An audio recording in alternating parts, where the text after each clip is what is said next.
dedication, by going through the level or the layer or the stage of regulated service, when they get to Raganuga Bhakti, then they should not be considered fallen, they should be considered more advanced. And similarly, those who reach the stage of bhava and prema, they should be considered most advanced, even though they don't follow any of the regulative principles externally. They have completely internalized them.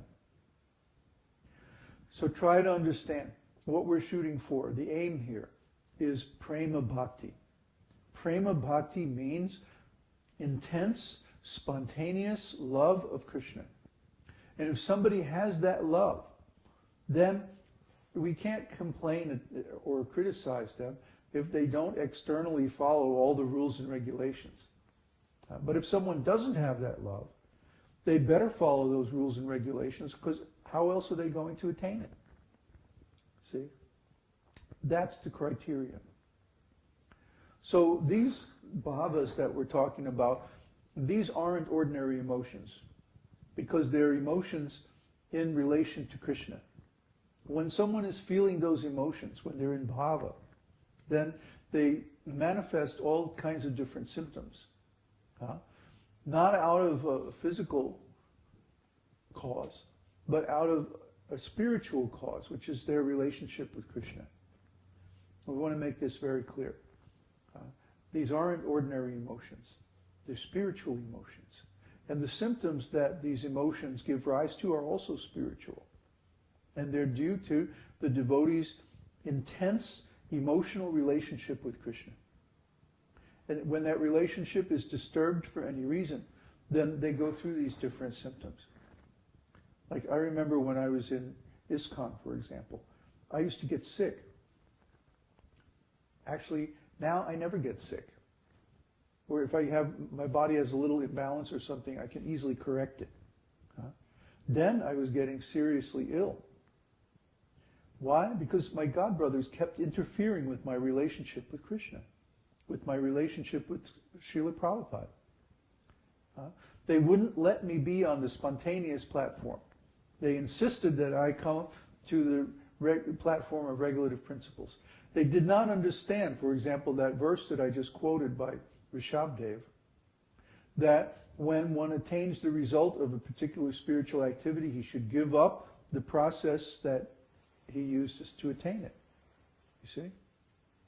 When one attains the platform of spontaneous love and devotion for Krishna, then he can give up the process of regulated devotional service.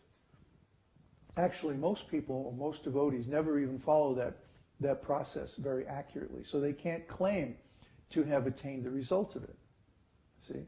But for those of us who did follow it for many years, then we can say, okay, I followed that and I got the result. And now I don't have to practice these regulative principles so strictly because I'm on the platform of spontaneous devotional service, Raganuga Bhakti. And I'm following the example of such and such devotees. You see? Like that.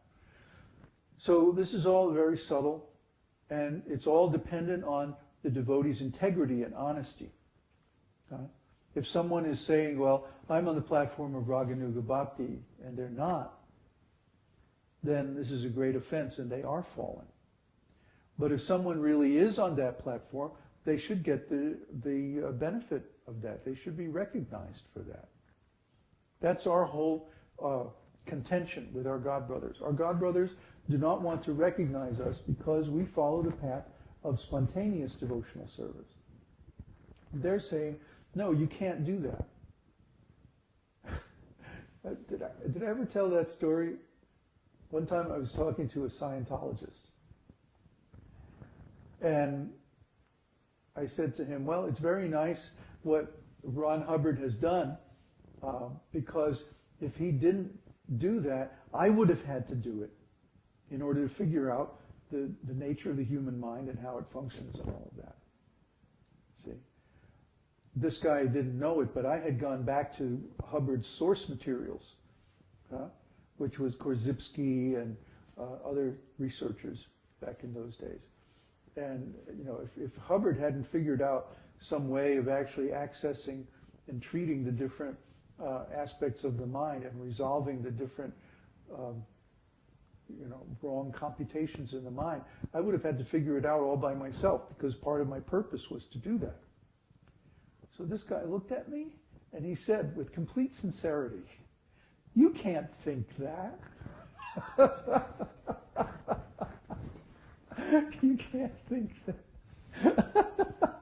I mean, really, it took all my self-control not to just crack up completely. Because this guy is such a nonsense. You can't think that. Well, guess what? I just did. So, this is also, there's a nice essay by Paul Graham called "What You Can't Say."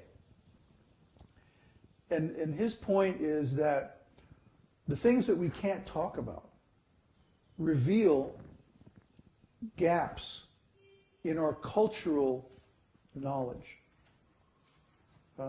They reveal aberrations in our cultural mindset. The things that people consider shocking in this culture and in this time are often just completely normal in another culture or another time. See? And the best way that we can see these things is by looking in history, or looking at anthropology and seeing what different cultures consider normal and abnormal, or on the other hand consider shocking and taboo. The things that Treobrand Islanders 300 years ago considered shocking and taboo are very different from the things that we consider shocking and taboo. And the things that were normal for those islanders, like walking around naked in public, would be considered shocking and taboo for us today. You see?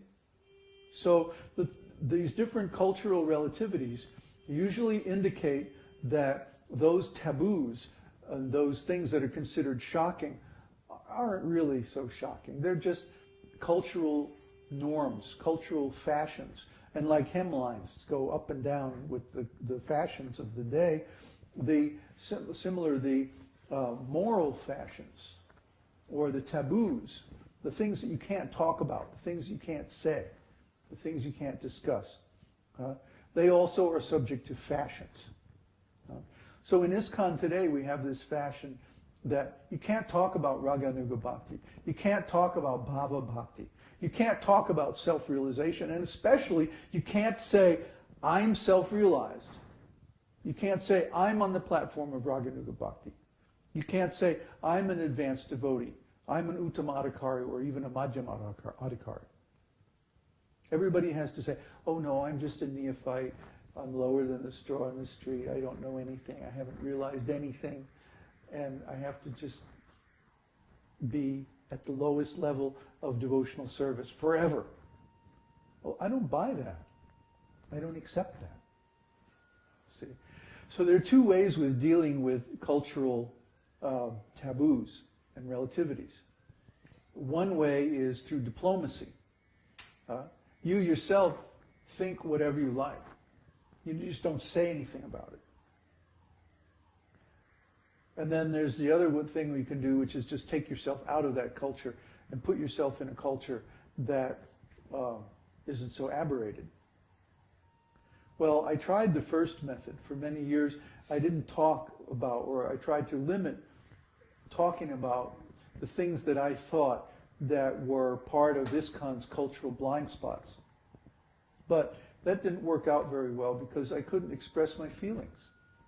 I couldn't express my normal feelings of love for Krishna. I was inhibited. I was actually prohibited from speaking these things. And when I did speak them, I got in huge trouble. So that was so painful. I had to take myself out of ISKCON. And it was actually less painful to be in a society of ordinary materialistic people, because they just didn't care what I said. But gradually, somehow or other, we have put together a small group of people who understand these issues. And it's okay with them if I'm self-realized. Because guess what? That means they can become self-realized too. Anybody can become self-realized. Everybody should become self-realized. We're not a religion. We're not trying to stop people from becoming self-realized by creating an artificial intermediary between them and God. We're saying everyone should become self-realized by having a direct personal relationship with God. That way, I get to have my personal relationship with God too. That's normal. See, that is the normal spiritual condition. That's healthy. That's where everybody should be, and actually is, if they would only remember it.